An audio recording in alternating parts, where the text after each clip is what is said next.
Hi, I'm BryCoxWORKSHOPS.com.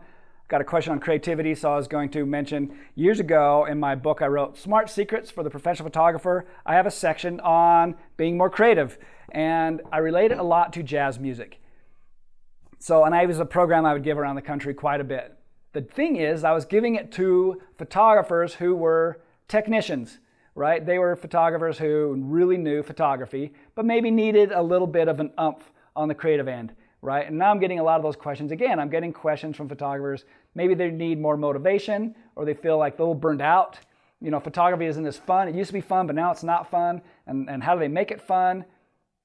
And so here's a quick little thing. Without going, I could spend quite a bit of time going into this. I actually may make a video course on creativity too, going not only what I've talked about here, but my program, combining it, and then going even deeper, because I feel like that's what's great about a video course is I could go even deeper on some of these things. So that might be something I'll lay out here in the future at some point. But I want to give you a good tip now, and that is to think of creativity as problem solving. So I think that's one of the big keys. A lot of times we think of creativity as everything's just working out, right? Everything's working out, and if I just know more, everything will continue to work out and it'll be fun. And that is kind of partly true. Like the more you know, the better you can improv, right? I always related, particularly back when I was given the program on creativity in the old days, I would call it jazz photography, improvisational photography. Do you have the ability to improv on the spot based on the blocks, the building blocks, the techniques, and all that, everything that you're given right here and right now? Can you make something amazing with it on the spot? And that's improv, and that's a creative problem-solving ability. And so a lot of people, they can't do that. That means in terms of, I used to grow up playing the saxophone, so that's why I relate the creativity to playing the sax, particularly jazz. That means you got to practice scales, but what you also have to practice is mentally imagining a great improv. So you can't just learn scales and then go stand up on stage and go and just play all the right notes, because then it's a boring solo. It has to come from the heart. And you actually don't even think about the scales, or, you know, am I gonna hit a fourth in here and, you know, try to make that work, or am I only gonna do this? Am I gonna do that? What am I gonna do with that scale or my solo? If you try to think about it technically, it comes out stupid. Honestly, it just is terrible. But if you can think about it completely, just what am I thinking? What would sound great? And you just play it. It sounds amazing, and it's wonderful, and it's kind of this weird ethereal place where you get mentally, where you're like, they call it being in the zone, or where it's just flowing through you and you're not even thinking, right? But you need the technique, because your fingers don't just play anything. I mean, I can hand a sax to anybody and they're not going to be able to play anything, let alone have the right embouchure of the chops to play it. It just doesn't happen. So there's a lot of technique that needs to be there, which means scales. But there's the mental aspect of what can I imagine? So from a jazz standpoint, that comes from a lot of internal thinking. So that means when you're listening to jazz records and things, lots of jazz guys I know, this is one of the ways I learned, the way I was taught, is you just start singing a solo. If this was my turn, they nod to you, they go, and it's like, now it's my turn. And I go, and you don't have a sax in your hand, you just start going, you just start singing, and you improvisationally start coming up with lines that work. You do it over and over and over and over and over and over and over, and then you also then try to connect the fingers to that mental ideas, and then that starts making it more fun. The next thing then is to make it harder on yourself, because at some point it becomes easy and it doesn't become fun. And that's part of the thing with photographers, right? Photographers asking, I don't know what to do. I've been doing it for so long, it's starting to get boring. I don't feel that inner fire. How can I make it more fun? The question I always have for them is, how can we make it a little bit harder? Give yourself a challenge. And that challenge may just be going overboard on a photo shoot.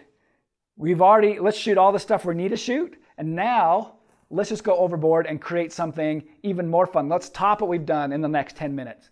And that could be pulling out more lighting. It could be setting up new backgrounds if you're in a studio. It could be let's step outside, or let's change our angles, or maybe if you're licensed, you maybe pull out a drone and you do some fun angles, you do whatever. How can I just go overboard as part of the shoot and create something even crazier, knowing that I've got that safe foundation of all the stuff I've already shot that's already sellable, it's already great, we've already locked down the shoot, everything's done. The last part of the shoot, let's just go crazy and create something fun. So there's that mental, that's one way to do it. The other thing is to make things hard on yourself if you're learning. So if you're learning, maybe you don't know how to shoot in the middle of the day because you only know how to shoot natural light. So everything has to be in the shade, under an awning, and or under trees. You can't shoot in the middle of the day, and you can't make people look great. That could be, let's make it hard on ourselves. Let's learn how to use some auxiliary lighting, some flash, some things like that off camera. Make it hard on yourself. Learn how to make daytime look awesome. Learn how to make daytime look like sunset. I've done that. I've got some articles and that you can check out how to do that. Practice some of these things to get your chops up, get those techniques, those building blocks up. So if you already got the techniques and you know pretty much everything there is to know technically, give yourself more challenges. Make the shoot harder on yourself. It could just be even, I'm going to make myself, for the last part of the shoot a different lens than I normally would shoot. Maybe I'm going to make myself shoot a long lens or a wide lens or something, or a lens baby, right? Or I'm going to make myself shoot in a different lighting style for the last few minutes just to see what we get. Or I'm going to make myself think in black and white and shoot this like we were back in school and we had to develop and you started mentally seeing everything black and white in your mind, right? Make yourself shoot in black and white even though you got a digital camera. So just some ideas for you. So the first thing is understanding the difference between improv, like when I say like jazz, improvisational photography versus say classical music. Classical music is learning all the right notes, playing it note perfect on the sheet, and then eventually adding some emotion, where jazz music was playing completely from the heart. Don't even have notes written. You maybe have what they call like a fake sheet or a fake book of just a couple notes written, the melody and then some chords, and you would just sit there and repeat through those, and everybody takes turns soloing, and it's all improvised. That takes technique, but it takes a lot of improvisation. So when I think of creativity, I think of improvisation, I think of giving myself challenges, I think of thinking in terms of if I have a problem, I make that problem a challenge. If I show up and the wedding's not a great wedding, maybe whatever, bad time of day, wrong location, whatever, I think, okay, this is my challenge, not my problem. How can I make this amazing? How can I make this terrible, straight down, hot, sunny day coming straight down, how can I make that look amazing because I know how to do it? And they hired me, and I'm the one here, and I'm going to do it. I'm going to pull the fat out of the fire, and with all the techniques that I know with lighting and all the camera settings and angles and posing and social dynamics and getting people to relax on camera, all of those blocks, I'm going to put that all together and make something amazing on that wedding. Take that problem and turning it into a challenge. So those are the things I think about in terms of creativity. So if you're stuck, if you're feeling burnt out, if you're a new photographer and you just want to be more creative, right? These are some of the things that could help you. I've got longer courses on lighting. At my website, I've got longer courses on social dynamic, getting people to relax. All the Photoshop retouching, Lightroom, stuff like that. Hours on that as well. Full courses. And I do think I will put together here at some point a course on creativity based on this section of this book and also the program I used to give. I still have the whole program and slides.